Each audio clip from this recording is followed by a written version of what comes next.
Monday. I'm your host, Fluff, and I am fresh back from Japan and still kind of jet-lagged and tired, and your brain kind of recoils in horror when you get back from somewhere that's 16 hours ahead of what you're normally used to. Good times. Dad needs some questions as well. There's also that. First question! What advice would you give to bands in the early stages to stay motivated and focused?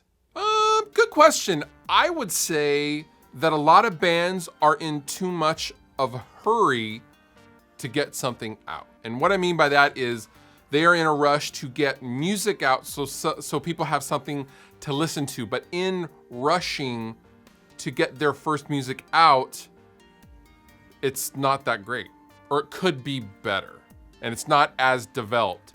I would say if you're a new band and you are really enthusiastic about what you're doing, take the time to properly develop it before you let the world know, because once you let the world know what you sound like, or what your production is like, everything is going to be based on that until the thing that comes after that, which may be a while.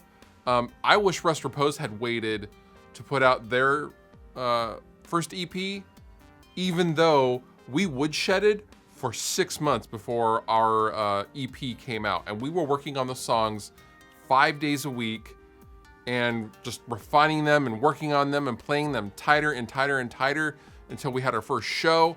It was months and months and months of work for 5 songs, and we got them the best that we could at the time. And I can say that with confidence, but I see a lot of newer bands not doing that. So if I could tell all newer bands one thing, it's slow down, take your time, and make the songs as best as you can. This cup is incredibly hard to drink out of. When touring in extreme climates, what is the best way to protect your gear from damage? Guitars and basses are one thing, but what about modelers, cabs, tube amps, etc.? So those cases that you see that you're like, yeah, I don't want to buy that case because it's really expensive, and it's just a case.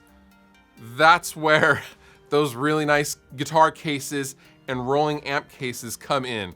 It's for when you actually go out into the world and you play a really cold place, or you play a really warm place, or you take your gear in from a really cold place into a warm venue, and a lot of damage can result from just that transition in climate. And that is where a good quality case, no matter what it is absolutely worth it. That is why bands have road cases. That is why I have a live-in case for my amp. That is why I have a 3 guitar boat with a cap, and there's fur on the inside to wick away moisture and all this stuff for my guitars, because in the past, I didn't think I needed that kind of thing. And I did.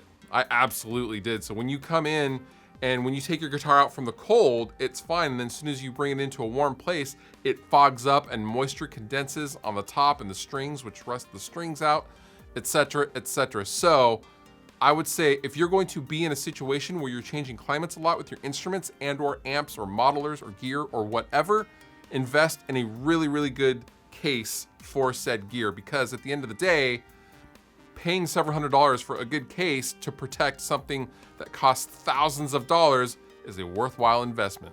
So says Dad. How many guitars do you have? How many is too much? I have 24 guitars? Oh, not including basses, so like 30, like 30 guitars, including basses, and that's not enough.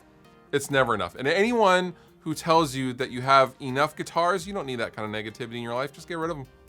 Are you into sports? What are your favorite teams? You know what? I used to be into sports as a kid. I was really into football, and I loved the Buffalo Bills. And I cried 3 times when the Buffalo Bills lost the Super Bowl 3 times in the 90s, famously. Jim Kelly was my dude. Yeah, I used to be really into football. Cowboys were all right, but Cowboys were like the New York Yankees of baseball. Like, it's like, oh God, they're always gonna win. Or at least at that time when I was a kid. It was when, Emmitt Smith and Troy Aikman were just ruling the world at that time. I know it's not that case anymore.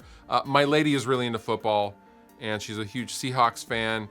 But I still like going to baseball games. I really enjoyed playing baseball when I was younger, and going to a baseball game is just a very therapeutic, relaxing kind of thing. I just love how slow it is, and but there's moments that can be really, really amping up as far as adrenaline and excitingness. That's not a word. But yeah, baseball's good, but I don't keep track of any of that stuff anymore.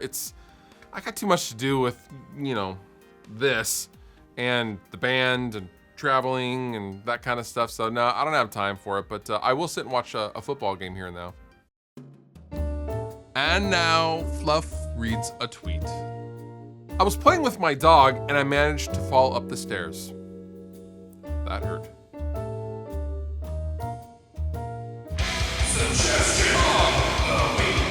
My suggestion to you this week is to check out this audio clip of one of the very first recorded times Van Halen played Runnin' with the Devil. And it's a little bit different than the album version. It's a very, very early version, and it's awesome to listen to and how they were live. I believe it's in 77-ish, 76-ish, somewhere around there. I don't quite remember off the top of my head, but it's a great clip. And for you Van Halen fans, I'm sure you've already seen it, but for the rest of us, it's a pretty cool clip indeed. All applicable links down below in the description. You've been wonderful. I've been Fluff. Thank you so much for watching, and I'll see you next time.